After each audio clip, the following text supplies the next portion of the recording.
നമുക്കൊക്കെ ഒരു തെറ്റിദ്ധാരണയുണ്ട്. ഈ പെർഫെക്റ്റ് മാച്ച് എന്ന രണ്ടു പേർക്കും ഒരേ ആവശ്യങ്ങൾ ഉണ്ടാവുക എന്നല്ല. ഉദാഹരണത്തിന്, ഒരേ മുറിയിൽ കിടന്നുറങ്ങുന്ന ഭാര്യ ഭർത്താക്കന്മാർ അല്ലെങ്കിൽ കപ്പിൾസ്.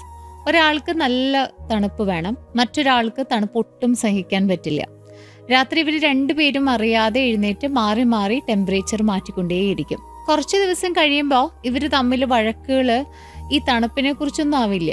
നിനക്ക് എപ്പോഴും നിന്റെ ഇഷ്ടങ്ങൾ മാത്രം നടന്നാൽ മതി, നീ ഭയങ്കര സെൽഫിഷാണ്, നിനക്ക് നിന്റേതായ രീതിയിലാണ് കാര്യങ്ങൾ, അല്ലെങ്കിൽ നിങ്ങൾക്ക് എന്നെ ഒട്ടും മനസ്സിലാക്കാൻ പറ്റുന്നില്ല എന്നൊക്കെയാകും അവർ പരസ്പരം പറയുന്നത്. സത്യത്തില് ഇവിടെ ആരുടെയും ശരീരത്തിന്റെ ആവശ്യം തെറ്റല്ല. പക്ഷേ അവിടെ സംഭവിച്ചത് എന്താണെന്ന് വെച്ചാൽ, രണ്ടുപേരുടെയും വ്യത്യസ്തമായ ആവശ്യങ്ങളെ അവർ പരസ്പരം കുറ്റപ്പെടുത്താനായിട്ടുള്ള കാരണങ്ങളാക്കി മാറ്റി എന്നതാണ്. നമ്മുടെ റിലേഷൻഷിപ്പുകളിൽ മിക്കവാറും ഇത് തന്നെയാണ് സംഭവിക്കുന്നത്. വഴക്കുണ്ടായാൽ ഒരാൾക്ക് അത് അപ്പോൾ തന്നെ സംസാരിച്ച് തീർക്കണം, മറ്റേ ആൾക്ക് കുറച്ച് സമയം ഇരുന്നിട്ട് ഒന്ന് പോസ് ചെയ്തിട്ട് ഒക്കെ സംസാരിക്കാനാവും ഇഷ്ടം. ഒരാൾക്ക് എപ്പോഴും സ്നേഹം പ്രകടിപ്പിച്ച് സംസാരിക്കാൻ ഇഷ്ടമുള്ള ആളാകുമ്പോൾ മറ്റൊരാൾക്ക് അത് വലിയൊരു പ്രഷറായിട്ടായിരിക്കാം ചിലപ്പോൾ തോന്നുന്നത്. സൈക്കോളജിയിൽ ഇതിനെ ഫണ്ടമെന്റൽ ആട്രിബ്യൂഷൻ എറർ എന്ന് വേണമെങ്കിൽ പറയാം.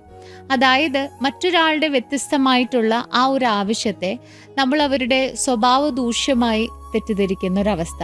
അതുകൊണ്ടിട്ട് ഓർക്കുക, ഒരു റിലേഷൻഷിപ്പിൽ നമ്മളിൽ ആരുടെ ആവശ്യമാണ് ശരി അല്ലെങ്കിൽ ആരാണ് ശരി എന്നല്ല നമ്മൾ ചോദിക്കേണ്ടത്. പകരം രണ്ടുപേർക്കും അവരുടേതായ സ്വഭാവങ്ങൾ മാറ്റിവെക്കാതെ തന്നെ എങ്ങനെ പരസ്പരം ബഹുമാനിച്ച് മുന്നോട്ട് പോകാം എന്നാണ് ചിന്തിക്കേണ്ടത്.